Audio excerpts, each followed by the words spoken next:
Yeah, I just got that with parks too. Okay, so we are recording. Okay. Were you going to take the start on this one, Steve? Or I do you can, technically, Alder Weary, Yeah, I guess I you can are do that. still acting chair of INS. Oh, all right, So yeah. if you would like to, Sure. you can, but if you want me to do it, I'm more than happy to. We'll kick her off. Sure. All right, the Wednesday, April 27th meeting of the Improvement Services Committee will come to order, and we'll note that all members are present. Alder Stoyer, Alder Weary, welcome aboard, Alder Eck, and Alder Campbell. Our first item is an election of a chair and vice chair. So do we have any nominations for chairperson? I nominate Alder Stoyer for chair. All right. We have a motion for Alder Stoyer for chairperson. Any other nominations? Any other nominations? Anybody else? Any other nominations? No? Okay. It's closed. Let's vote on that. There's a nomination for Alder Stoyer. Those in favor? Aye. Aye. Opposed? Motion carried. All yours. Congrats. Thank you so much. All right, well then, welcome to INS. Being the chair, I would like to entertain thoughts as who would like to be vice chair. Take a nomination for that. I'll nominate Alderperson Eck. I'll second it. Okay, any other discussion? Anybody else for that, for vice chair? Anybody else? Anybody else? All right, we'll take a vote. All in favor of Alder Eck to be vice chair for INS, please say aye. Aye. Aye. All opposed? Congratulations. And as time goes on, you know, the vice chair, you know, will fill in, of course, for the chair at times, but pretty straightforward. So we'll talk more about that as time goes on. All right, next, approval of the agenda. Move to approve. Do we have a second? Second. Not as fast as Randy, but It's like a contest. Right. That's why I'm sitting over Approved by, the motion was brought by Weary, seconded by Eck. All in favor, please say aye. Aye. Aye, all opposed? That passes unanimously. Approval of the minutes. Move to approve. Motion by Weary, do we have a second? Second. Second by Eck. Any other discussion? All in favor, please say aye. Aye. Aye. All opposed? That passes unanimously. Sorry if I'm echoing here. I'm a little plugged up, but I hope I sound. I could sing a song right now if I wanted, but it's another story. Regular business. Number 1, consideration with possible action on request from Green Viper LLC to enter into a developer's agreement with the City of Green Bay for the Woods at Bear Creek subdivision. Wait a second, hold the phone here. Seems like we've How talked about about if I that. grab the right meeting here? No, that's the That's right it. one. Oh, It's okay. from All right. the Is other- it? That's why it's Oh, I got a little fired up here. earlier today. Wow. Sounded familiar. That's what I was donating or buying the plant. Things are echoing in my head here. All right. All right. Did I read the entire thing? Yes, it is. All right. So at Director. the last meeting, you were talking about the Greenway, and Alder Campbell was asking about the land that's east of the Greenway between Greenway and Erie Road. The portion of the property between Erie and the Greenway and Erie Road is the Woods at Bear Creek subdivision. We have 3 ways that we traditionally construct subdivisions in Green Bay. The first option is a traditional subdivision plat where a developer comes in with a recorded plat by a certain date. They express their interest in developing the subdivision. There's some money that has to be put up to guarantee that work to be done. City staff takes that subdivision plat, we design the streets, we design the underground infrastructure, we let a contractor goes out and builds, and then we levy assessments accordingly. So that's the traditional method. What wound up being listed as our option 3, so I'm going to take them slightly out of order. Option 3 is a more of a developer build type option. So the developer not only records the plat, but also designs the underground and surface infrastructure, brings those plans to the Department of Public Works. We review, comment, and ultimately approve those plans for construction. Once the plans are released for construction, the developer hires his own contractor.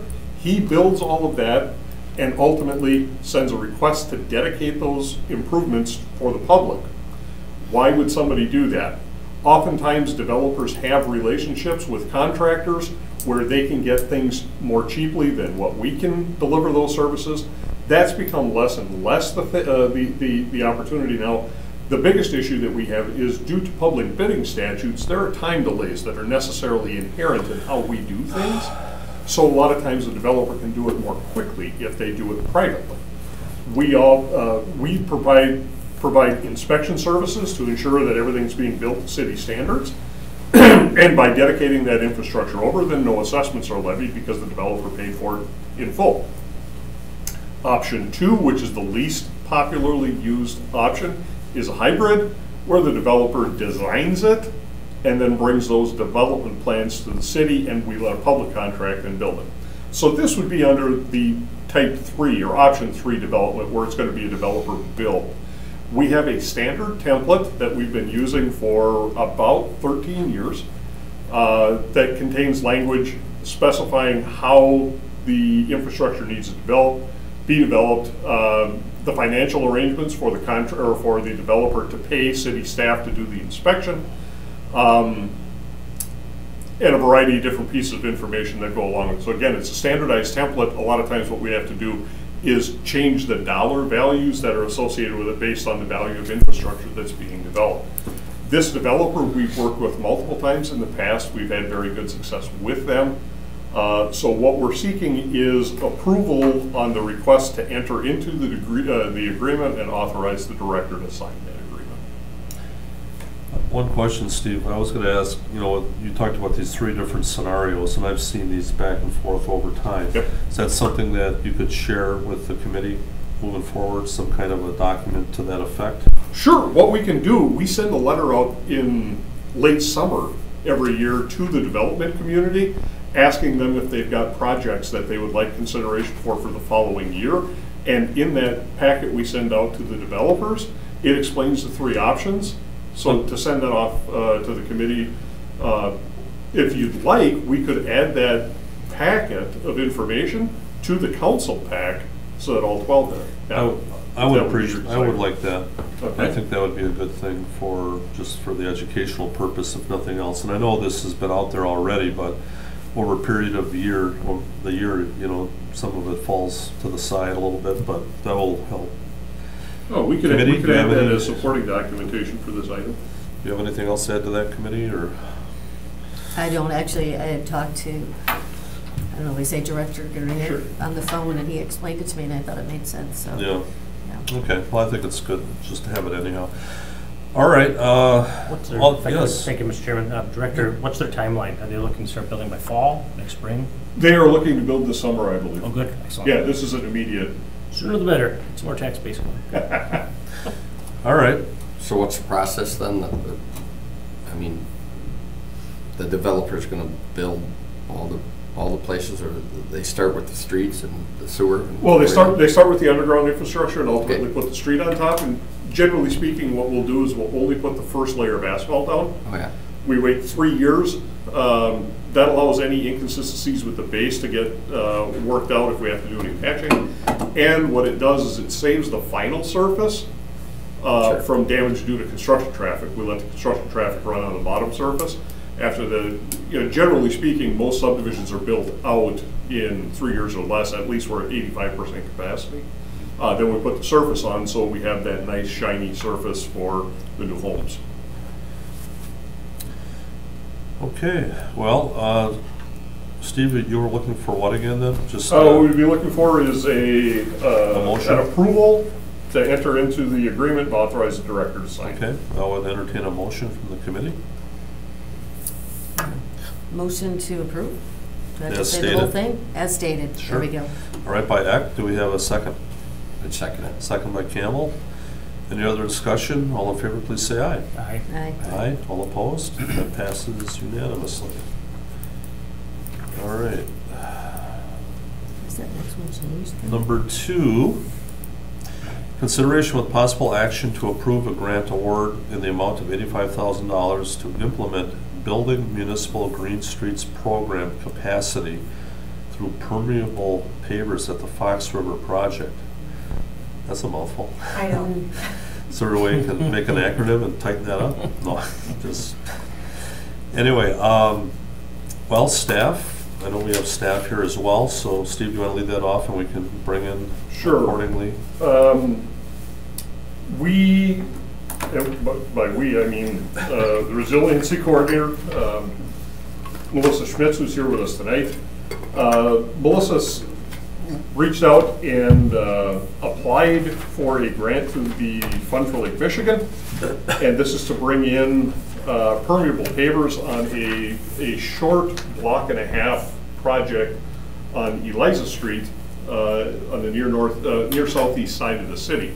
So this project is listed in our 2022 capital improvement program to bring the permeable pavers into it as opposed to a traditional normal asphalt type residential street. I don't know if you're familiar with this, but between Monroe Avenue and the Fox River Trail, south of Port Lear, okay, so you're getting down near Aldo Leopold School, if you're familiar with that area. To get west of Monroe, it drops off pretty precipitously down towards the trail. So there's no opportunity there for us to capture stormwater and treat it prior to the water being discharged directly into the Fox River.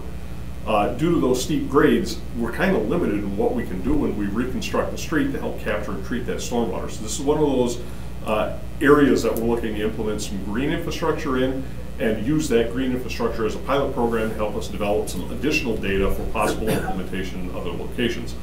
In this case, Ms. Schmitz went out and applied to the Fund for Lake Michigan. She was able to secure an $85,000 grant. Before we can accept that grant, as Director Ditch had indicated to you in the previous meeting, we do have to come back and seek approval. There's a $5,000 match that will be covered by the Stormwater Fund. And we think this is a fantastic project. It's one of our first pilot projects we like to bring through that will help continue to develop some additional information as part of the larger planning process for green infrastructure. Melissa has provided you with a whole lot of great information in here, not only about the Fund for Lake Michigan and the grant application, but the type of pervious pavers we're anticipating using as part of the project. So staff would be available for any questions. All right, before I open it up to the committee, Melissa, thank you for being here.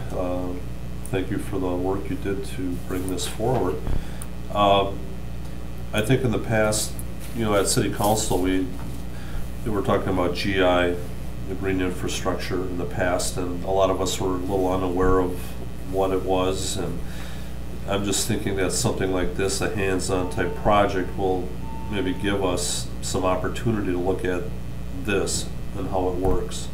So I think that's a good step that way. So, if you wanted to add anything to that, I know it's just a very small piece of right-of-way, but the fact that it's very steep there, and I suppose there might be some other areas in the city that you thought about possibly doing, but this seemed to jump out, and maybe you could explain that. Sure.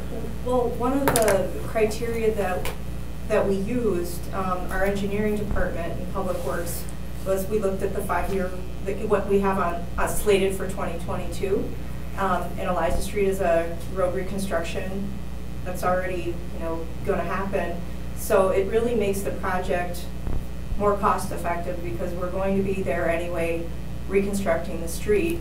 And because of its proximity to the Fox River and the reductions that were modeled, one of our engineers performed a modeling exercise for this particular stretch.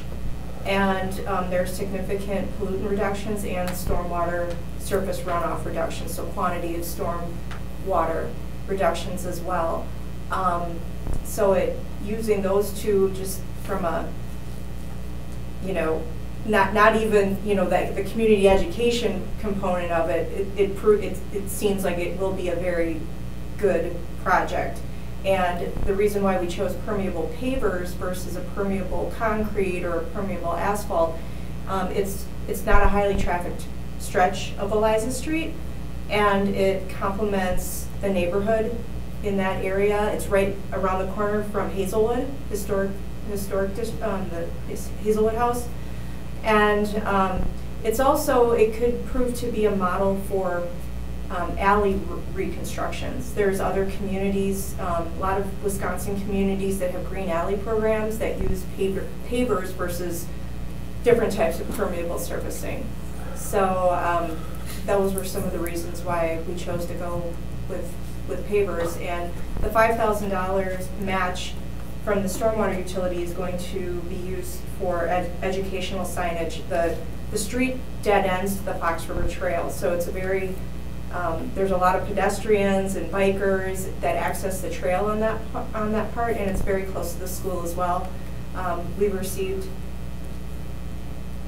support from the school district, specifically, well, from the school district as a whole, but 2 of the teachers at Aldo Leopold School will plan to bring their students down there. So, and Howe Elementary is not very far either. So, really, any school can use it as an educational learning opportunity. But we're looking at that. I'm looking at that as a community engagement piece. Right. The neighborhood association, the Astor Neighborhood Association, I spoke to them at a meeting, explained the project. They were in support. All of those letters of support are in your packet. The DNR is very interested in this pilot project to potentially use it as a model to be able to work with other communities that are also developing green infrastructure street programs and programs in the right of way. And UWC grant, there was a few others. And then I did go door to door and spoke with the neighbors adjacent to where the project is going to be installed and explain the project, and they were also supportive of it. There's going to be, it's going to allow rainwater and storm and snow melt to infiltrate. They do have a little bit of a problem where when it melts and it refreezes, it gets really, really icy. So that should, a project like this should help alleviate some of those wintertime thaw and freezing issues that they experience down there. Would you say that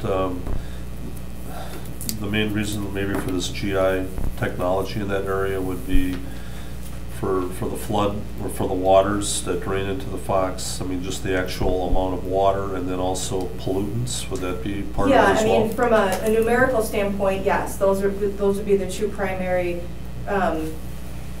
outcomes of the project.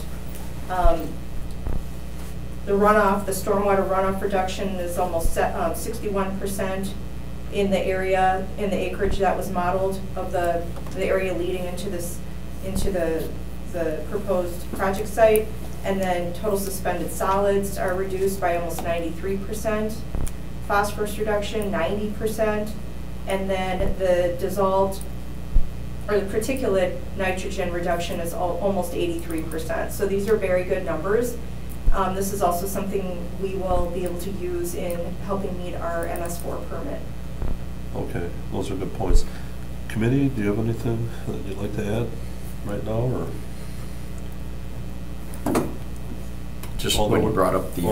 go ahead, Alder Campbell. When you brought up the icing in the winter, I mean, is it, so it's east-west street, I would assume?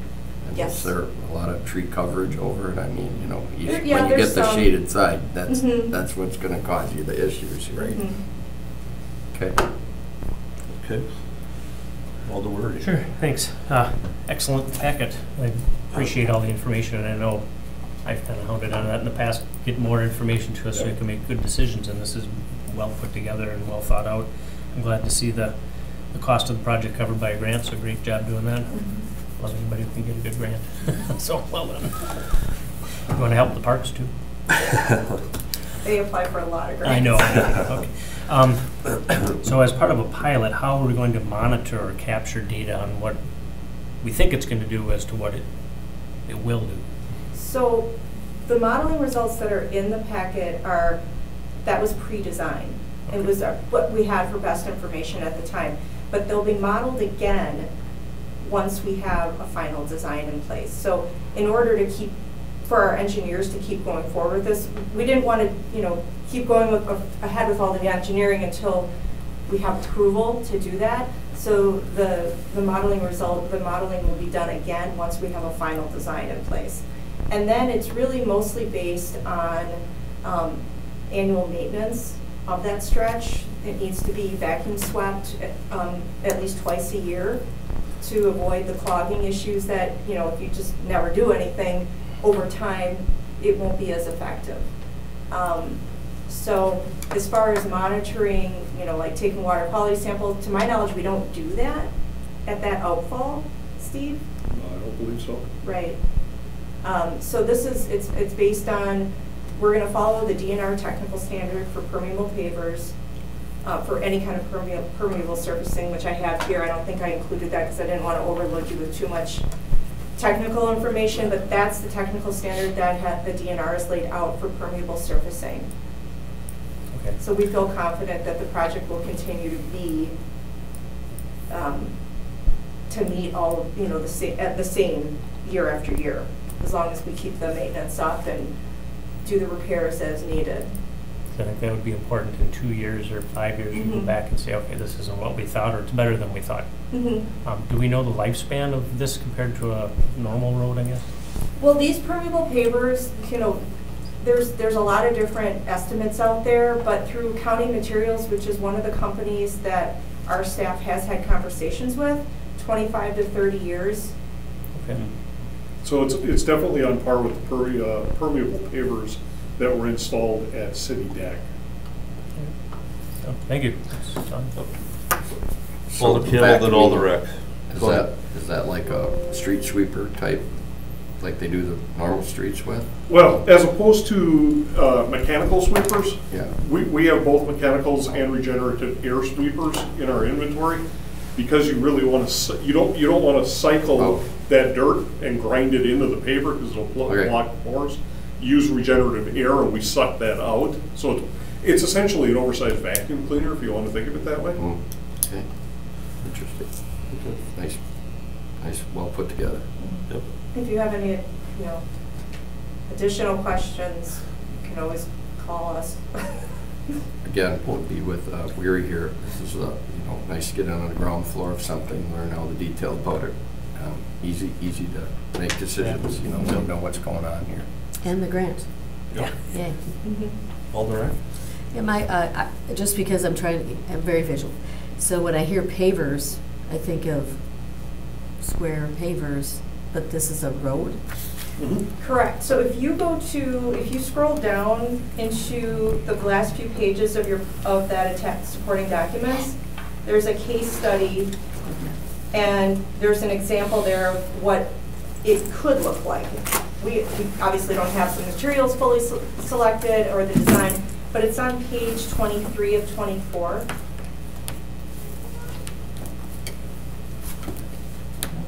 Okay, almost there. All right. Oh, okay. So City of Dubuque, this was a project that City of Dubuque did. They're implementing these in their alleyways. So that is, that basket weave design is one. I mean, there's different types of interlocking pavers.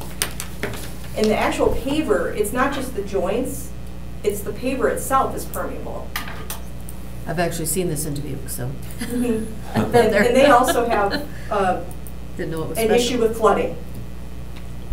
And that's part of their strategy, is to systematically go through and replace their alleys. So, in specific areas of their community. Okay, any other questions? Again, I want to reiterate our thanks to Melissa and engineering for coming forward with this. I think it's a great idea. Unless there's nothing else, I would entertain a motion. Do we have a motion as far as what you'd like, Steve, on this? Just to accept. Ideally, we'd like approval of the grant award and authorize the director to execute the grant. So we have a motion to that effect. So moved. So moved by Weary. Do we have a second? Second. Second by Campbell. Any other discussion? All in favor, please say aye. Aye. Aye. All opposed? That passes unanimously, and definitely keep us in the loop on this. I think it's very interesting stuff, and we'd like to hear more as time goes on. So thank you again.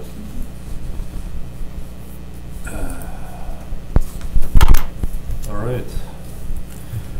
Moving forward, consideration with possible action to approve a grant award for a transportation alternate program project from the Wisconsin Department of Transportation to install sidewalk on Manitowoc Road, Pecan Street, and Hemlock Drive. Staff. Okay. There are many programs that Wisconsin Department of Transportation funds. The Transportation Alternatives Program, as the name implies, is something other than streets, so it's largely relegated to bicycle and pedestrian type activities.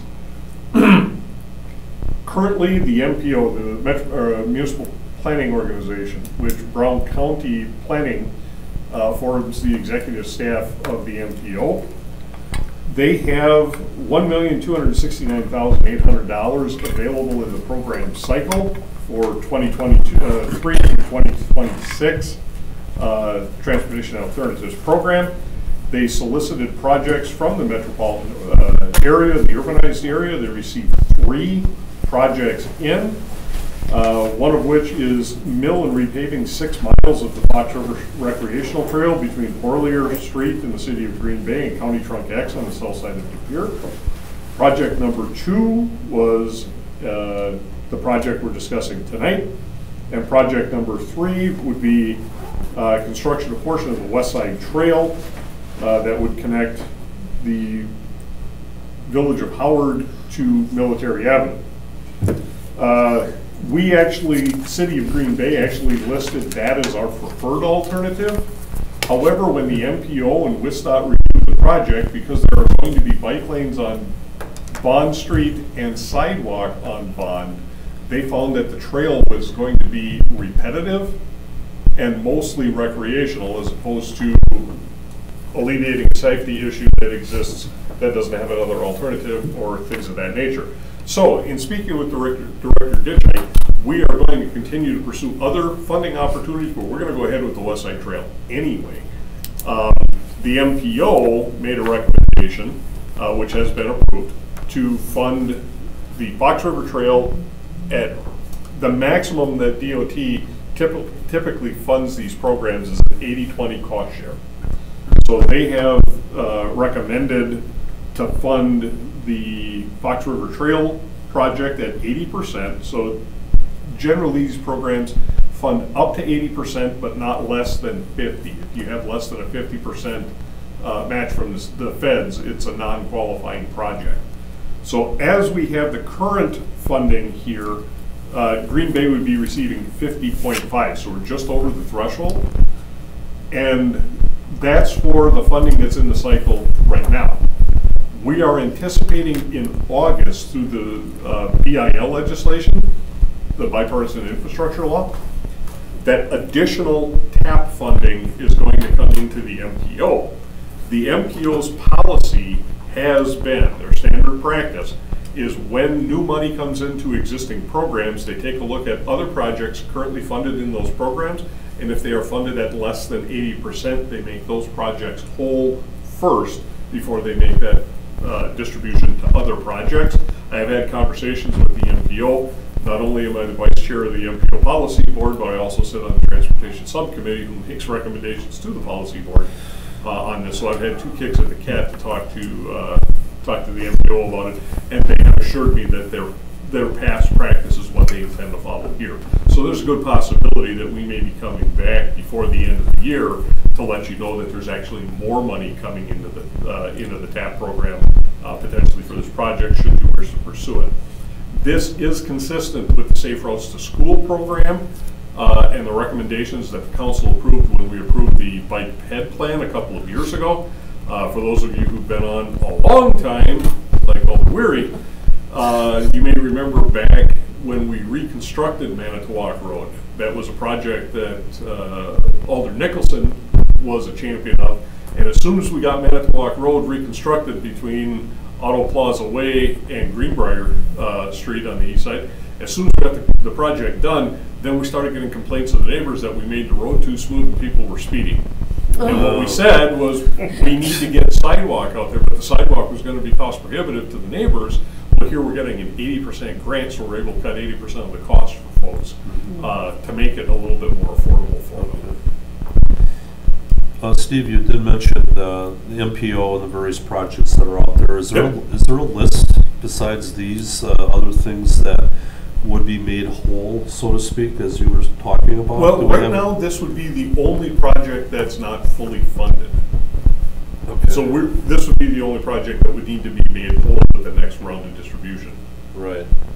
Because I realize that there's projects that come up during the course of the year, but it would be nice to have a handle a little bit as things come forward. But you'll present them only when it's needed? Per se? Correct, and all projects, because we're not the stewards of those funds. Right. Those are federal funds that are given to, or the federal highway money goes to the state DOT for distribution. State distributes that money through the MPOs. So the MPO is actually the repository of that, all of those lists and that information. However, if you go to the Brown County Planning Department's website, their Transportation Improvement Program, TIP, that's a parallel to our CIP, our Capital Improvement Program. So that 6-year TIP is there, and all these TAP projects are similarly listed as Brown County. Okay. Well, that's good to know. Committee, anybody have anything? Just to, thank you, clarify that there's a grant and then the rest that the residents have to pay for as far as that sidewalk goes. That is correct. Okay. 80-20 grant. It covers both, well, right now it's a 50-50, but we do anticipate that prior to construction occurring, it would develop into an 80-20.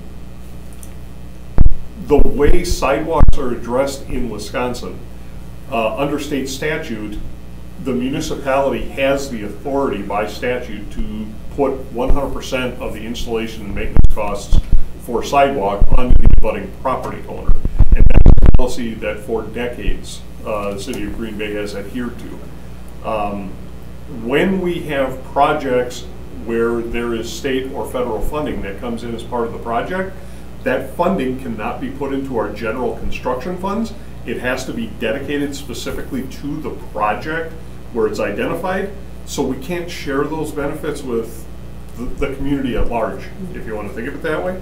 So what we're obligated to do is on that project, we have to go back and we have to calculate project-specific assessment rates, because we can't charge a standard assessment rate and essentially make money on the project. We're forbidden by federal law to do that. So we go through and we calculate a project-specific assessment rate that only recovers that 20%. Okay, thank you.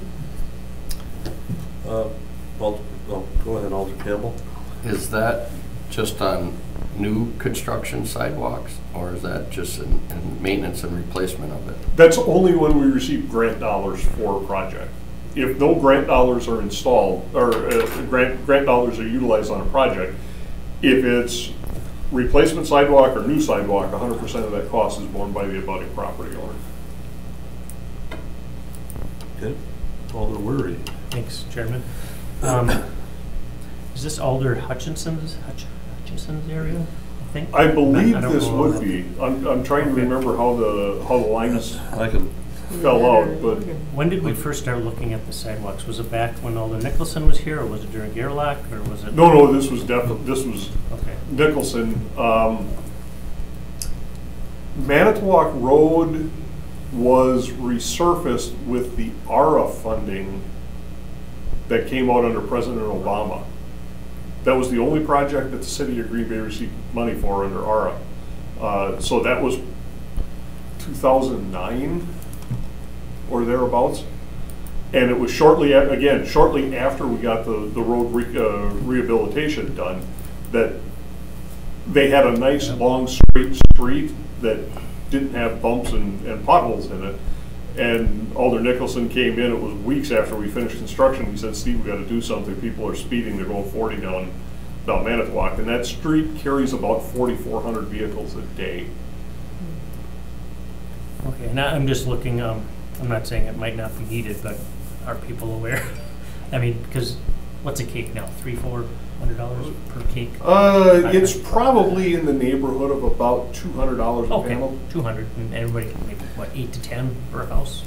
10, 12? Yeah, it depends on what your frontage is. A typical sidewalk panel is 5 by 5. Okay, 8 to 12, so. So if you've got an 80-foot frontage, you know, depends on it depends on what your subdivision is too. As you get closer to the core of the city, we start getting into the older lots that are only 50-foot of frontage, and we start moving out to the edges of the city. We get into the 80 and 100-foot lots. I know even with 80/20, there's going to be a little bit of a bite, and There is, absolutely. you know, people are going to be surprised to get that, and some probably won't be able to afford it. So I'm going to lean on the older person in that area to, you know, they're the ones putting it in. They're the ones that have to suffer the consequences. So Far away from where I live, but are we checking and the I district? get why we need it. I understand that, but So we're looking at what, Pecan, what was the other one, Manitowoc? And Pecan, Manitowoc, and Hemlock, what this does is it connects a heavily residential area District 3. to an elementary school. That's District 3, so that would be Morgan, I believe. Yes. Okay. Well, I'm sure we'll talk about sidewalks in the future coming up. I'm glad that we have this now, you know, for this, but at least there's a grant. It's a lot of right. times we'll order in sidewalks, and there's nothing to help. Exactly. Yeah. So That's the Krista McCullough school, or what school is that? Is it? Langley. Wilder. Oh, Langley. Okay. No, Wilder? Wilder. Yes, I'm Wilder, sorry. yeah, I was Wilder gonna say Elementary. Langley, that didn't sound right. You're on the east Okay. side, you And gotta, tucked in behind Wilder is also NEW Lutheran. yeah. Yeah, Yeah. okay. I've got it on a map if you'd like, so. I actually know right where it's at. We used to play soccer there all the time, my kids do. All right, Great. is there anything else from the committee? Otherwise, I would entertain a motion. It is more or less to accept. Right, it'd be to approve the grant award or the sidewalk, or we're not gonna have the public hearing. That's where we'd actually order the project Yeah, in. sure. This is gonna get us through the design and it'll encumber the funding. If something were to change in the future, there's always that opportunity before we go forward with construction that the council has one more opportunity to have this discussion. Okay. like, for instance, and I'm sorry, Mr. Chairman, if we don't get the additional funding, we could, but yeah, it sounds like you think we are going to. but- Yeah, I'm not overly concerned with us not bringing the project up to 80%, but there was a situation a couple of years ago where we had the STBG program, Surface Transportation Block Grant, to reconstruct grade. And then there was a shift in the project schedule. We couldn't meet the DOT requirement, and we handed the grant back in. When do we do that? We don't like to do that because any money that DOT has already stuck into the project, we got to pay the DOT back, but there is an out clause. All right, thanks. And again, this is not only funding the construction, this is also funding the design. This would be consultant design. Okay, very good. All right. Anything else, committee? Otherwise, as the motion was stated, entertain a motion Motion to to accept. accept as stated. Okay, by Eck. Do we have a second? I'll second it. Second by Campbell. Any other discussion? All in favor, please say aye. Aye. All opposed? That passes unanimously. Man, my voice. Everything's You might echoing be in my chairing head. sooner than you think. Yeah, That's that's what Walter Camp I'm said. trying, man. You're the chair next time. All right, next, consideration with possible action on a request by Department of Public Works to approve the sidewalk repair policy. Director? In your packet, we provided you with a couple of pieces of information. The first item is the actual written sidewalk repair policy. This is very consistent with the policy as it has been administered. The farthest back that I find actual records is 1991. But that's a fair amount of time. I know things were being done before that, but we actually have written records with these criteria on it that date back to the early 90s. So what we've done is identified the purpose. Again, it's to make sure that our sidewalks are consistent with the Americans with Disabilities Act. We've defined what a trip hazard, what transverse pitch, spalled concrete, and the sidewalk section are. And then the review criteria is typically what folks are interested in. So what we're looking at is a vertical offset of more than a ½ inch between two panels, that would constitute a trip hazard. Transverse pitch, so the slope crossways when you're walking down the sidewalk, of more than 3/4 of an inch per foot, which is about 6% grade. Any cracks that are 1/2 inch or wider, so a spider crack through a concrete panel would not necessarily require any immediate action. It's only when that crack opens up that we would have to, we would require the property owner to do something about it. Settlement out of vertical alignment. So what we're looking at is when you're looking down the sidewalk, if there's a big dip in the sidewalk, okay? If there's more than 1 inch per foot of dip, then we would have to correct that. And that could be corrected by a variety of different ways. Doesn't mean you have to pull the sidewalk out. Some of that can be corrected by mud jacking or other less invasive, less costly. The new one that we've added is the spalt concrete under item E. What we have, our existing policy that we're currently operating under, is any surface defect that's a 1/2 inch diameter or a 1/2 inch deep. Historically, that had been referred to as a high heel rule. So the heel on a high heeled shoe would get caught in it. Where it draws its authority from is under the Americans with Disabilities Act. It would constitute a trip hazard or a mobility device hazard if there is a defect that's a 1/2 inch or greater in the direction of travel. So that's why you see a lot of times the grates on stormwater inlets are at a 45-degree angle and they're only a certain size. That's in case somebody's walking in the street, especially if they're using a mobility assistance device, that it doesn't hang up and redirect that device or cause them to trip and fall. What we found about, I'm taking a guess, but based on the number of phone calls I received, I would say well in excess of 75%, probably closer to 90% of the phone calls that we get on sidewalk repairs that need to be done are for these small diameter pop-outs. And there's one defect in the panel, and we're requiring folks to go out and patch that one defect. That one defect that's a 1/2 inch diameter by a 1/2 inch deep has, especially as mobility devices, mobility assistance devices have come along, you see the larger rubber stoppers on the bottom of a cane. You see the wheels on assistance walkers and things of that. That single defect in a panel is not enough to cause somebody to have a loss of stability or constitute a trip hazard for mobility devices.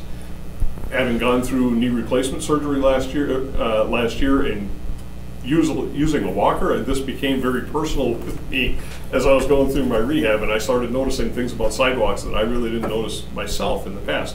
So what we did, you've got a memo in here that talks about recommended changes, but on the back of that memo, the next page in your packet, we went out and we talked to the city of Kenosha, Oshkosh, Sheboygan, Fond du Lac, Eau Claire, Janesville, Wausau, De Pere, and Appleton. And we talked to them about their sidewalk repair policies as well. And this one criterion, that single defect in the surface, was where we all differed. So we took a look at it from a probability standpoint. And what we're seeing based on, kind of synthesizing the data we got from all those other communities was that if we had that 1/2 inch defect over 25% of the surface area of the panel or more, that would be enough that it could cause instability with a mobility assistance device that would constitute something having to be done. So if we just have a couple of pop-outs or something in a corner, that in and of itself would not necessarily require. 25% is pretty easy. We can go out there and we can put a cross on the sidewalk, and if 1/4 of that has surface defects, that's pretty definitive. So what we're recommending is to modify this, modify the policy, especially as it relates to that spalt concrete in E. Should the committee and council approve this policy, what we will do is down in the bottom corner as a footer, we will indicate the date of approval by council and committee, and then this will go on to this, on our forms out on the website so that residents have the opportunity to get their hands on this information directly from the city.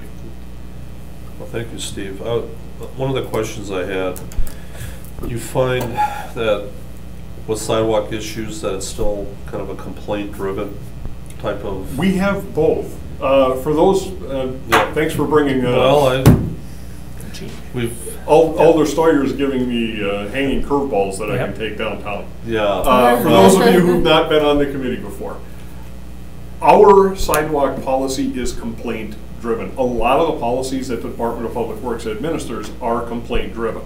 So prior to 3 years ago, unless somebody made a complaint about the condition of a particular sidewalk, we did nothing with it. Several alders came forward with a request for us to take a look at a different policy that would be systematic and work our way through the city to do active inspections. So what we tried to estimate is what we thought we could get done in a year, both from an inspection standpoint and a construction standpoint. We separated into 15 areas on either side of the river. So we do one on the west side, one on the east side each year. So it's about, if things continue to go as we hope, we're looking at about a 15-year cycle that we'll get through the city with an active inspection program. Okay. In addition to that proactive program, we still also receive complaints. So we didn't replace the complaint program with the active program, we supplemented. The active, the complaint driven, or the systematic program is between 2 and 3 times the size of the old complaint driven. So we're really getting a lot done in the course of the year. Motion to open the floor. Interested party? Motion. We have a motion to open the floor. Okay. We need a second? Yes, second. Okay, by Weary, seconded by Eck. All in favor? Aye. Please say aye. Aye. All right, the floor is now open. Just state your name and address for the record. And, yeah, I know. There was a reason I came. Yeah. Janet Angus, 1403 Shirley Street, Green Bay, Wisconsin. So I own a piece of property over at 1804 Spence, which is one of those targeted areas, and I think it was Alder Galvin, I call him the Sidewalk King, that came up with this recommendation that all of our sidewalks be inspected in the city of Green Bay and repaired. Unfortunately, the homeowner, the landowner, bears the cost of repairing the sidewalks, not the city. So without being snarky about this, or, you know, ridicule, I'd like Steve Grenier to answer my question. Why aren't the streets held to the same standards? I have streets in front of my house with potholes that are at least 12 inches around and probably 5 inches deep, not ADA compliant. I have photos of them if you'd like to look at them. I've called the streets department. I've complained about them bitterly for the last 2 years. They have not been repaired. Locust Street between Shirley and Colburn Park today had a contractor come out to fix my apron on my driveway. They won't do it because the curb has sunk down so far that it doesn't make any sense to replace the apron before the street's repaired. And I looked on that little chart and the street's not up for repair for years. And it's like riding a roller coaster going down the street. When I measured, there are little hills in the middle of this street that are probably, I don't know, 8 inches, 6 inches. You can't ride your truck or your car down there without the paint and stuff, paint cans going all over. So my question is, you're putting this horrible burden on landowners to go out and replace, repair, be responsible for the sidewalk. And if you look at what happened to me at 1804 Spence Street, and I met with Director Grenier last year regarding this, I would say 80% of the sidewalks have a little dip or they're a little bit too high. So why is the city imposing this burden on sidewalks when you can't fix the streets? Aren't the streets supposed to be compliant? I mean, we've got huge cracks, huge potholes. It's awful. But yet, you know, when the landowner has to pay for the sidewalks, it's one story because you guys don't have to come up with the money in the budget. No. And then that's how I'm looking at it. So repair my street at the same time I'll repair my sidewalks. I mean, all right. I mean, it's very cost prohibitive, I think, well, to go ahead and repair all these sidewalks. I mean, it's something you guys should consider. Well, we've had this for a long time where, you know, the onus does fall quite a bit on the homeowner to, you know, I've had situations where you've had maybe 10 cakes that have to be replaced, and the person complains and says, well, gotta get it done. The city will come out and they'll say, well, we'll replace 3 because of the tree roots or whatever, and then the other 7 you replace. So it's kind of be careful what you wish for, and I know that we've had situations in the past. I think we're looking at strictly the sidewalk setup right now. I don't know, Alder, can you chime in on that a little bit as far as your thoughts? I don't have any questions from Ms. Angus right now. Yeah, so we're focusing that way. I know you made some comments, Ms. Angus, on this, but Director Grenier, is there anything that you can add to this? Well, the direct question that Ms. Angus asked was, why are the streets not held to the same standard? And the short answer to the question is that the streets are not anticipated to take pedestrian traffic where the sidewalks are. So the sidewalks are held to American with Disabilities Act, whereas the streets are not. And I know that's not the answer that you were hoping for. I understand that, but it is the answer that I have. As a pedestrian-oriented transportation facility, for lack of a better way to describe it, those sidewalks do have to meet the American with Disabilities Act. And because you are intending primarily pedestrian traffic as opposed to vehicular traffic, and those pedestrians may have different ability levels, that's where the ADA comes in. If I may respond? Go ahead. You gotta cross the side, when you have to cross the street to go to the other sidewalk, and the street's really bad, it seems to me that it should be ADA compliant. I have photographs here of a street with holes in it, and it's been like this for 2 years. So it's time something gets done with our streets. This is an election issue. It's been an election issue for the last 4 years. We did the wheel tax. Where's the money, and why isn't my street repaired? I had to pay money for Shirley Street, and I know we're supposed to be talking about sidewalks, but I had to pay all kinds of money for Shirley Street to be repaired, and Shirley Street was nothing like Locust. And like I said, my street has had no maintenance, nothing. You were just talking about pavers. What's the maintenance cost going to be on those pavers? Are you going to do it, or is it going to be like my street? No maintenance being done. The little cracks are never filled up with the tar. The holes are not filled up with, whatever you put in the potholes. It's ridiculous. So if you have to go from one sidewalk across the street to the other sidewalk, it would seem to me that you shouldn't have to go through a pothole that's 2 inches or 5 inches deep by 12 inches round. And I've got the pictures and the stuff right here. And I've met with your department, Director Grenier, on this at least once. And my potholes are still not filled. So if you want to hold me to the standard of having to replace my sidewalks and go out and fix a little divot that's 2 inches by 2 inches because someone might be walking down it with a high heel, or there might be a device going down so it's ADA compliant, then you know what? Fix the streets. It's a very important issue for our city. Thank you. You're welcome. Does anybody have a question of Ms. Angus? Okay. Entertain a motion to close the floor. So moved. By Weary, do we have a second? Second. By Eck. All in favor, please say aye. Aye. Well, like I said, we were talking about sidewalks and that, but I know they're interrelated somewhat with roads. I mean, we have alleys as well. I mean, that's going to be a whole nother, some of the older areas of the city have alleys that are in really bad shape. So these are situations or things that we can talk about moving forward. But right now, we're focusing on the sidewalk repair policy. Director Grenier, would you say that you've talked to other communities about this, and has it been somewhat standardized over the last number of years? Have there been any major changes to this policy, or do you find that it's fairly consistent over the last number of years? Well, our policy has been consistent since the 90s, as I indicated earlier. I don't know how long these policies in other municipalities have been in place. Just anecdotally, my conversations with them, it seems like most communities have taken a harder look at this, either since 2005 with the adoption of the American Disabilities Act, or 2010 when the ADA-AG was revised most recently.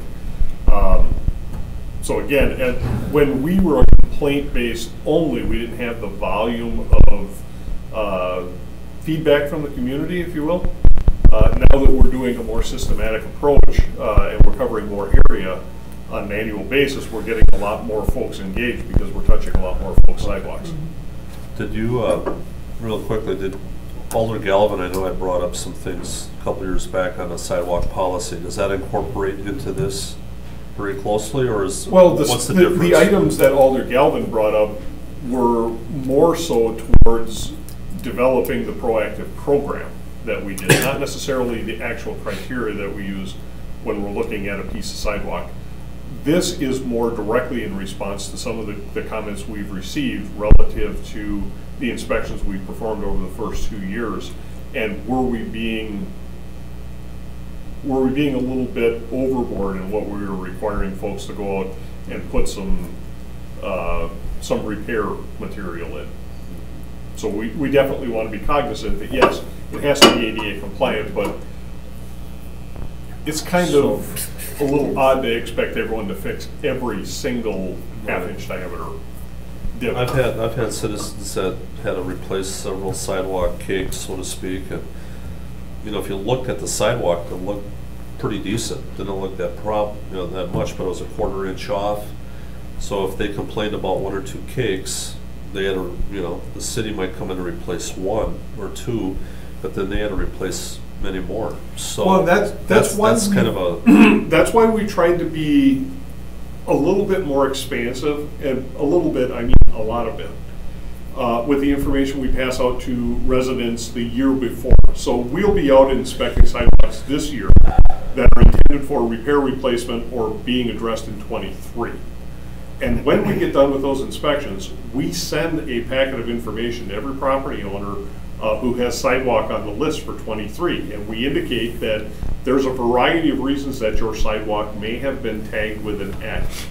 Not every X requires that panel to come out. There are less invasive, less costly alternatives that a property owner may wish to consider.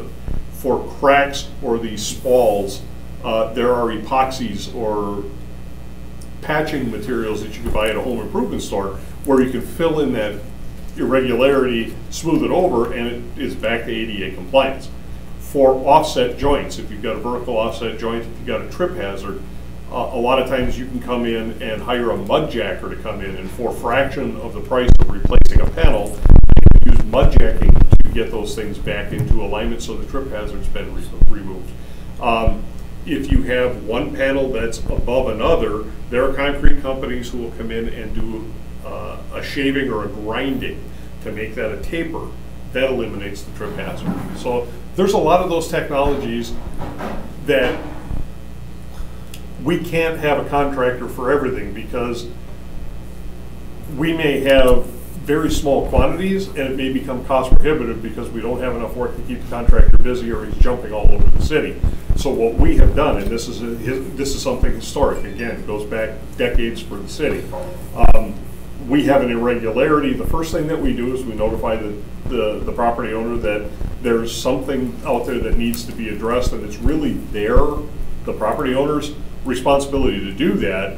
If they fail to address it within the prescribed time period, then the city has the opportunity to correct the issue and bill that cost back to the property owner. That technically is how it works. And the city's means for correcting it is to pop it out and put a new one in. So there's a lot of things that folks could do relatively quickly and easily themselves if they choose to. Right. I understand that are less costly than. Right. But like I said, in the past, a lot of this has been complaint driven. But you're saying that there are crews that are city staff that is going out and checking areas of the city right now. So what kind of process is that as far as west side, east side, one area versus another area? Do you have some kind of programs out there stating what areas you're looking at? We actually had published that and provided that to the council when we adopted the policy. We can definitely get that out there again. To refresh. Well, and I know you and I, Alder, have talked about a variety of different web maps that could be made available so folks can look at that. That's something we'd be willing to take a look at, is to put the web map together with the 15 areas on both sides of the river and say we're in this area. We were in this area last year. For sidewalks, for roads, for infrastructure. I'd like graphics, things we can look at. Right? Yes, I agree. Yes. Okay. Yeah, any of the alders, if you've got ideas like that, of things you'd like us to be providing for public communication, we will do that. We will do that. Yeah, because thank you. Go ahead. And I know we're talking about sidewalks, but yes, I would like to know what your criteria is for the roads, so yes, that'd be great. While out walking, which I did a lot of, while I was campaigning, I got so many complaints about the sidewalks. And they showed me the X and the C and, you know, all of that. And boy, people are ticked. You know, I mean, they're just upset about this cost. But what I'm wondering is, and I'm just going to be straight up, a lot of it is from the trees that were planted by the city that's causing such issues for the sidewalk. So how do you decide which, you said something about the roots, but sometimes it didn't match up. As I was going, it didn't match up, like, oh, this isn't necessarily just the roots or whatever, where the C or the X was. So I guess the trees are an issue. You work with forestry, though, yes, on that too. The forestry department will come in and they can determine, like, we can cut the roots a bit on this one, lower it. I mean, there's different things they can do as well. Well, and there have been areas where we've received, they're more one-off. It's not the standard. More often than not, you can tell when it's a tree that's adversely impacted a piece of sidewalk. But we do get requests from people who've stated to us that what you have listed as an X actually was resultant from tree damage, but the tree is no longer here. So when we get those requests, we go back through our GIS system and we pull up historic photographs, and if we can document the presence of that tree, then we change the X to a C like that. Okay, all right. And I know this is not your, maybe it is, I don't know. The weirdest thing, one of them was the tree root, and they kind of cut it off underneath. It's weird. Is the water, what do you call that, whatever, to get to the water thing, is, so the tree kind of grew around it. Oh, around the curb stop? Yeah. And the C is not only, it's not only tree roots. If there's anything that would be city driven, so if water utility was out there and they were doing something with a water service and that caused the sidewalk to settle, for instance, that would be a city, even though water utility is not DPW, they're a separate division, they're funded separately, they're under the context of the city. So anything that would be city related, if we did something that caused that action to happen, then we take that responsibility. Likewise, all curb ramps, we do not put the onus on the property owner for curb ramps. We take care of those in-house. That again becomes an ADA compliance issue. And if the curb ramp was constructed properly in accordance with when, you know, the curb ramp could have went in there, Alder Weir is going to remember Alder Tyson. Alder Tyson talked to me about areas that I think it's down on Grinnell and Irwin. There's a sidewalk stamp on that indicates you're on 11th Avenue. Well, it has been 11th Avenue since the 19-teens, and that sidewalk is still in service. What was that made of? That's actually the same concrete. There are two streets off of Monroe that are in our upcoming capital improvement program, Congress and Spring. And Congress and Spring have been in service as roads since 1911. They're among the oldest roads we have in the city that are still original. Damage from horses, maybe? Anyway. Alder Campbell? So I just have 150 feet. I'm gonna just use my property for an example. So they put in new, and of the process, and a few questions on the construction of it. And one law-abiding law that I'd like to find out about. So to start, they put new gas service into all the houses. Mm-hmm. So I don't know if that regulated the sidewalks getting redone or not. Yep. But all the sidewalks, not just where the gas went in, okay? So they came in first, and then they came in and tore out all the sidewalks. This is on Dan's, okay? So 150 feet in my property, 2 driveways. And there also was, so that's one question, you know, so that was implemented through as a project, because naturally they didn't have to do the whole sidewalk, just where it came into my one property for my gas service and the next property, so ours are close. Maybe they stepped off the same, I'm not sure. They might have put a new water shut off there too, because that was part of it. And I know it was broke off. The other thing is there's one of them big boxes in the middle. Now, those cable, is that a city service or is that a, okay, that thing's been this high for 10 years, you know, if not longer. And it'll throw you right over in the snowbank on your snowblower. I mean, that's been like that for years now.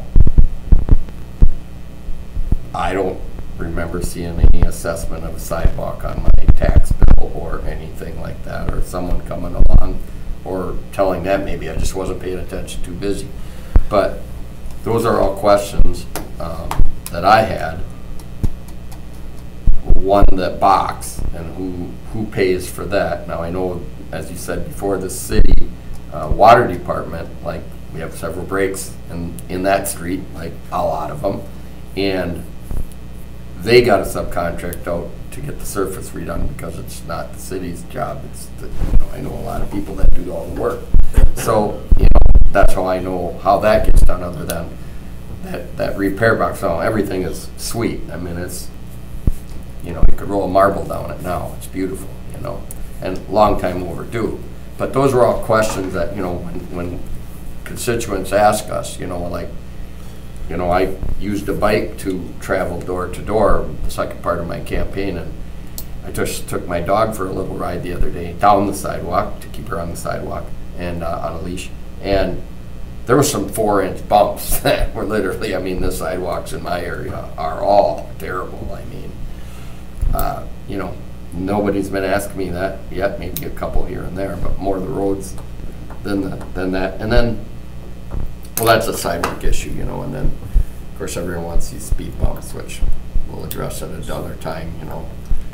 And relative to the sidewalk repair, any utility, any contractor of any sort who's doing excavation within the public right-of-way has to come in for an excavation permit. Part of that excavation permit process requires restoration of any surface. So that could be grass terrace or it could be concrete sidewalk. So with that, let's use gas as an example. If Wisconsin Public Service is renewing the gas main and the service feeds into the individual houses, and that main is going to be located in the terrace, the area behind the curb up to your property line, which is where the sidewalk normally is, okay? If they go parallel with the street and go down 3 blocks, and that trenching or installation of their facility causes damage to the walk, they would pay that. okay. They would replace any walk that they damage. It doesn't necessarily have to be only where they cross the walk going into a private property. Okay. So anything that they would adversely impact while they're doing their work becomes their responsibility to replace. And that's all the utilities that we deal with. If you have a specific instance relative to some telecom company and one of their facilities that's causing a problem, just get us the address and we'll work with that telecom company to get that resolved. Yeah, that thing was up for years and years and just kept going up higher and higher and higher. I was like, what are they going to do to replace it? And they're going to change the grade of the sidewalk or redo the box or whatever they were going to do. This is all a work in progress. Believe me, we all Yeah. we all have sidewalk Well, I issues. just wanted to use mine for an So example we're- because it had a little bit of everything. We're gonna navigate through this over time. I think we'll come up with solutions. We'll work with staff. We'll, I think we'll do our best with that. Alder. I just wanted to clarify, so what we're voting on is whether you want to add that last piece for the sidewalk repair, and it's basically just saying that the hole can be a little bit bigger of a diameter? Yeah, well, essentially Than what before. we're seeking would be to approve this policy in its entirety with the modifications that have been made. That's basically the modification. Right, that's the big Okay, modification. okay, just I wanted to clarify. Is there any other discussion? Sure. Alder. Thanks, Mr. Chairman. Yeah, last year, a portion of my district was affected, with the systematic inspections, and I had quite a few calls. Did a nice job of returning calls and talking to people, and a lot of them were where there were holes, and I think that relieved a lot of people because they really thought an X meant the whole cake, and some people had 10, and they really think, dollar signs, right? And I know we had, at the beginning, maybe not the best flyer. I know we were working on a new one. Has that been revised now? And Yes. because I think the original one maybe caused some confusion. It wasn't as descriptive as it Okay. could have been, and it didn't have the photographs that I wanted in there. Does the new one also offer, you don't have to go get this all replaced. You can grind it, mud jack it, fill it.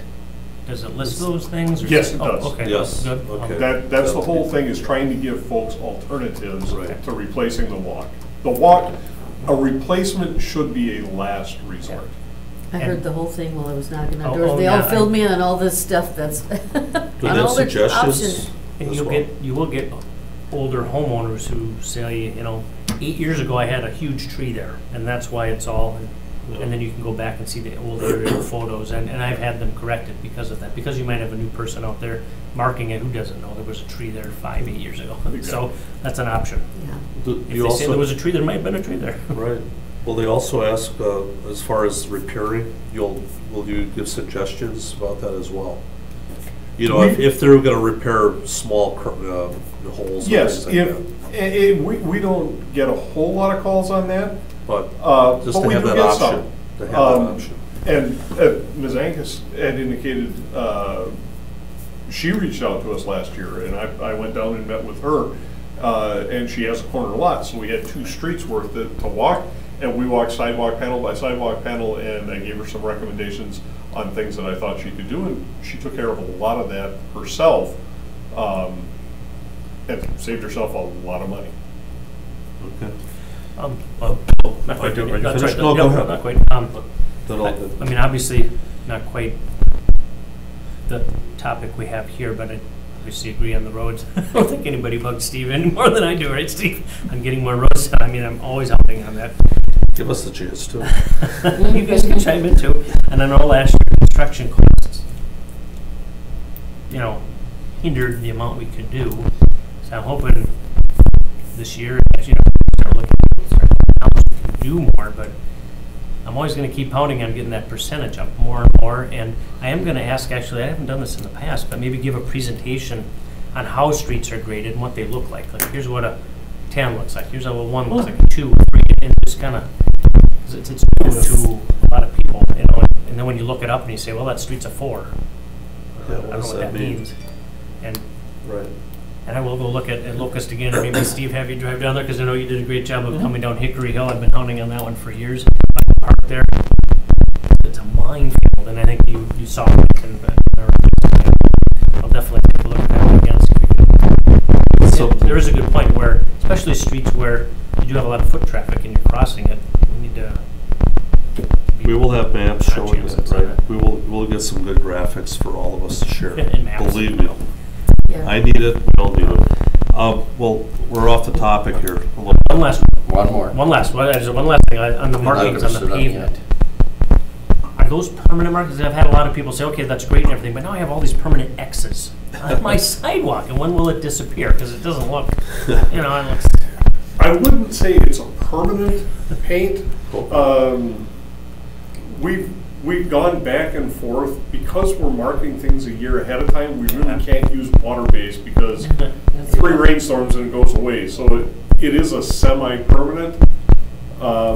Maybe think of some way, because I've gotten feedbacks on that, like, oh, now my One- sidewalks Yeah. are fixed. One of the problems we're running into is availability of marking paint.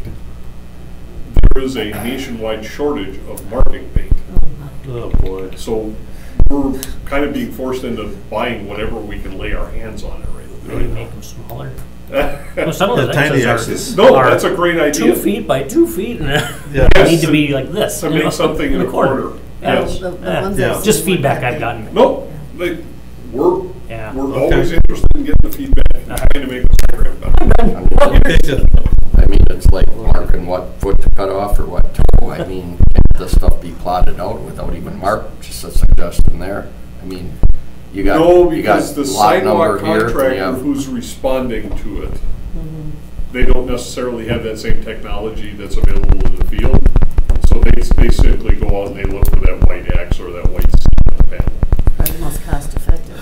So back to just clarifying, I've never had to do it or anything. So you're asking Joe fix it, he fix everything to fix his own sidewalk, patch it?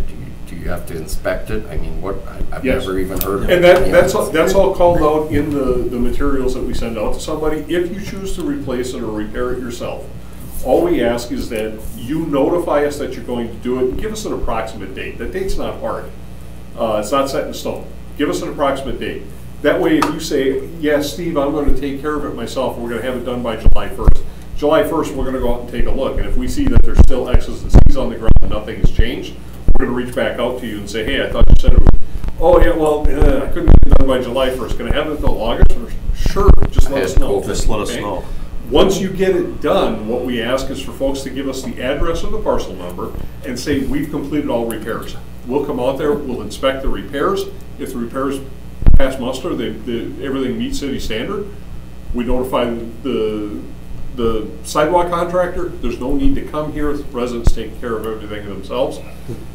Does it normally work out that way? I mean, would you say some owners don't do it correctly? And It's very rare that Very we get rare. somebody who doesn't do it correctly, because anyone who's going to take the time and effort to do the work themselves, most of those folks reach out to us to ask some questions. And everybody that has been done that has been very responsive. Do they have a chance to sign off on it when they first get a complaint? I mean, after they inspect it and in your process here? Does who get a chance to Does sign the off? landowner get a chance when you say you need to fix your sidewalk? Can they sign off on it and say, just go ahead and fix it, I'm not going to fix it? Some folks do that. Most often, folks just don't respond at all, and that signifies that, no, I don't want to do it, you just take care of it. All right. Now that Trying the to be able to program is answer getting questions, larger that's all. and larger, we're seeing more and more folks who are interested in doing something, especially if they realize that a lot of times the damage that we're asking them to correct is very easily rectified. Well, I thought an X meant I had to replace it. No. The X means something needs to be done. If you can take care of that cheaply and easily yourself, then it's in your best interest to do that. it's good to hear that, because there is a perception out there that it's not like that. Yeah, and we're So we here to need support to that. We get that out to the we public. want to make Education. folks successful with that. Yeah. All right. You folks are very talkative. It's great. Is there anything else that we want to speak on this point? Otherwise, I'd entertain a motion. Consideration with possible action on request by DPW to approve the sidewalk repair policy. Do we Move have to a motion? Moved by Weary, seconded by Eck. Second. Any other discussion? All in favor, please say aye. Aye. Aye. All opposed. Thanks for your input on that, Steve, and committee. And citizen. Number 5, consideration with possible action on the review and award of the following contracts. Do I need to go through these individually? That would be at the pleasure of the committee. If you'd Okay. like to take all of them at once, we can do that, or How do we we can do do that them in the individually. past? The way. I'll say, okay. Yeah. You can take them all at once, I don't mind, unless there's questions. All right, well, A, Bridge 1-22, bridge maintenance and concrete repairs. B, Bridge 2-22 East River Pedestrian Bridge B-5-376 overlay and steel repairs. C, resurfacing 3-22 including sewer and water. And that has a number of subs. I don't know if you need to go through each of those as well. So what we, Go ahead. according to state statute, we are required to take the low responsible bidder. So we put out construction contracts and contractors respond to that request for bids. The summary of bid results is included in the packet that we provided to you. Bridge 1-22, bridge maintenance and concrete repairs. We had 2 bidders responding. Low responsible bidder is Lunda Construction in the amount of $65,677. Bridge 2-22, that's the East River Pedestrian Bridge, structure number B-5-376, overlay and steel repairs. We had 2 responding contractors. Low responsible bidder is Norcon Corporation in the amount of $306,988. Then resurfacing 3-22, including sewer and water. We had 5 responding contractors. Low responsible bidder is Advanced Construction Incorporated in the amount of $2,441,405.66. So staff recommends approval to the 3 contractors, 3 low responsible contractors as identified. Call the word. Thank you, Mr. Chairman. Well, first, I'm glad there's multiple bidders. So sometimes we'll get bids with one, and then you have to, no what can you choice. do? Pretty tight on the concrete ones, the streets. Are we coming in better than we thought, or what we thought, or We came in the resurfacing 3-22. We changed how we bid that contract this year. Historically, what we've done is we've let the sewer or the utilities contract, which does the storm, the sanitary, and any water main improvements, and then we come back with a Part A and a Part B on the resurfacing, which is the curb and gutter and concrete repairs under Part A, and then the asphalt surfacing under Part B. This year, we've taken the resurfacing project and looked at it more like our reconstruct projects, and we broke it up into 3 contracts based on aerial extent. So we broke the city in thirds, and we let 3 resurfacing contractors, but we let it to a general contractor who's going to do all the underground stuff, then he's going to be responsible for coordinating the pavement. The contractors have been asking us to do that for the last couple of years because they can control the schedule of their subcontractors a lot more than we can. And what we're trying to do is those times when the sewer work is done, the asphalt surface is off, and the street sits for 3 weeks or 4 weeks with no activity. By putting it into a comprehensive program and then breaking it up into multiple contracts that way, we're hoping to avoid that. And again, this is not only in response to what the contracting community has asked for. This was a request that actually came from the constituents through the alders to help tighten those timeframes up. So we went to the contractors and said, how do we do this? What can we do to help you guys get these projects done sooner? So this was the recommendation they had.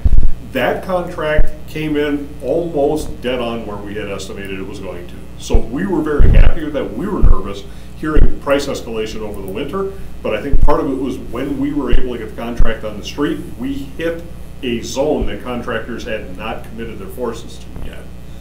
So we found a sweet spot where contractors had availability, which is reflected not only in the pricing, but in the sheer number of bids we got.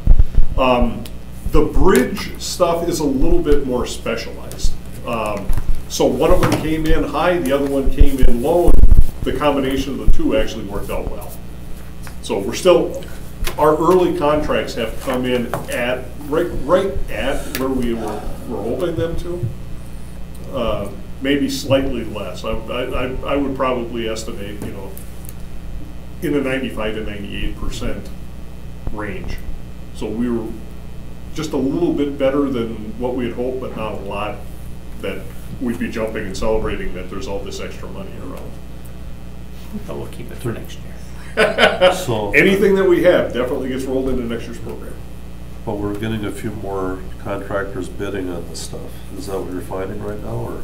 Yeah, we had, I was very happy with the number of contractors bidding on each of the early, Okay. early contracts.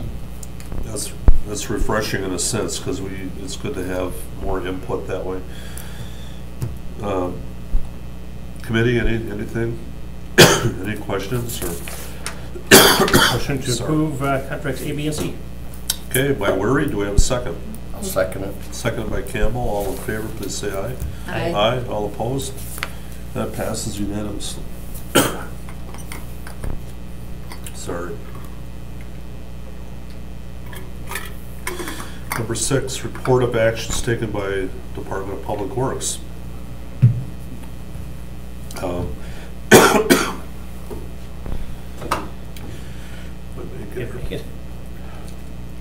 I can take it if you wish. Yeah, can you take it? Not a problem. There are certain licenses that are annual renewable licenses that the council has given the approval authority down to the Director of Public Works. And if we deny a license for whatever reason, then that licensee or potential licensee has an opportunity to appeal that decision, and the appeal would come before the INS committee. But rather than waste a lot of committee time on simply procedural items, the committee and council said, if you're going to approve them, we trust you on that, go ahead. And a lot of there's a background check and financial evaluation and reference checks that we do with other municipalities or other folks that have used these folks before we grant them their first license. Then anyone who's coming back as a return licensee, we have a track record. And if you don't perform satisfactorily, that would be one of the reasons that we would deny a license. That would have to come before the committee for an appeal. So, in this case, what we're talking about is 2 different types of licenses tonight. The first one is Sidewalk Builder's License. What we're looking for is just a report out to the committee that we have granted licenses for 2022 to AA and E Concrete, American Custom Concrete, Bath Concrete Flatwork LLC, Carter Trucking and Excavating Incorporated, Everett's Concrete Construction LLC, Karowski Construction LLC, Melnark Concrete Incorporated, MP Concrete LLC, and Total Construction, also doing business as Joe Maines Concrete. We've additionally awarded a tree trimmer and brush license to Jason's Tree Service, also doing business as Lowen's Landscaping. So what we'd be seeking here is simply receive and place on file. All right, one quick question. Would you say that in the past that we've had more or less sidewalk builders involved in this, or is this a good number that it's nice to see 8 versus what we used to have? Well, this is only the sidewalk builders who are applying right now. That doesn't include other folks who have applied earlier in the year. So I see. Okay. We are seeing more and more contractors seeking sidewalk builders licenses. All right, good. All right, I want to entertain a motion, unless there's other questions. Motion to receive and place on file. By Weary. Second. Seconded by Eck.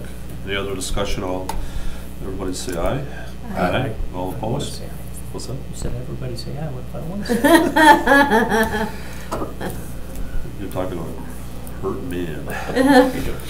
All right, next, informational. Director's report on recent activities of the Public Works Department. Just 2 things that I wanted to make the committee aware of. Well, before we even get into the director's report, welcome back to Alder Weary. Welcome to Alder Sawyer for joining the committee. This is your first time on INS, and welcome to the 2 alders joining us who are new. We look forward to working with all 4 of you over the next 2-year term. The best committee. I said that last committee too. Yeah, Well, that's what I was. We don't have to. We have to vote on that? Okay, go ahead. So only 2 things that I really want to report to you tonight. One of the annual programs that we offer is a curbside yard waste collection program in the spring. It's kind of a yard cleanup that is currently ongoing, and I believe the expiration date, last date, is like May 18th. Social media, we do have that on our Department of Public Works social media page. I know we've been getting a lot of feedback on social media about that as to, well, why can't, it's been cold so long, why don't they delay it and then extend it for 2 weeks? Simply put, the same personnel and equipment that we use for multiple programs within the city, those folks who are collecting yard waste in the spring have to go into road maintenance, doing pothole patching and crack sealing and things of that nature. Some of those folks go into lawn mowing. There's a significant amount of lawns that, or grass area that the city's responsible for mowing. Once we get through with that, as we transition into fall, the same folks who are doing crack sealing and pothole patching and all that kind of stuff go into loose leaf and fall yard waste collection. We have to suspend that in November because then I need those same trucks and those equipment. We take the haul boxes out, we put the sand spreaders in, and that's my snow plowing equipment and my snow plowing staff. So we use those same folks over and over and over for a variety of different jobs, and we simply have to fit them in where the schedule is. So again, we are looking, we generally tend to look at on or about Mother's Day, that weekend being around the last time for spring yard waste collection. So we are out doing that right now. The council did vote to enact a no-mow May policy this year, and I talked to Melissa just before the meeting. As of today, we had 699 folks register with the city for to participate in no-mow May. Over 20% of them have already picked up their yard signs and are fully registered. Unfortunately, within the 699 folks that applied to participate, we had several of them who are outside of the corporate city limits of Green Bay and grew quite upset with us when we told them that we were not able to authorize them. We had one as far away as Pulaski asking to participate in Green Bay's no-mow May program. Just don't mow. Well, So I'll be number 700. I'd like to get, I want to get. It is proving itself to be very, very popular. So we're They glad go for through that. Public Works for that? They can Do we excuse just that to know. call your department for that? I believe there's actually an online registration, so you Okay. can do it completely online. Okay. All right, that's great. And that concludes the director's report. All right. Thank Well, thank you. you. Are you giving away free fertilizer then to promote it? We'll work on that. To promote the growth. Entertain a motion to receive and place on file. Do we need to do that? Yep. It's informational. Right. So, Second? second, okay. All in favor, please say aye. Aye. Aye. Aye, all opposed? Adjournment. All right, our next meeting will be May 11th. Thanks for everybody for being here. Move to adjourn. Okay, by Weary, And seconded second. by Eck. All in favor, please say aye. Aye. Aye, all opposed. Thank you all. Take it again.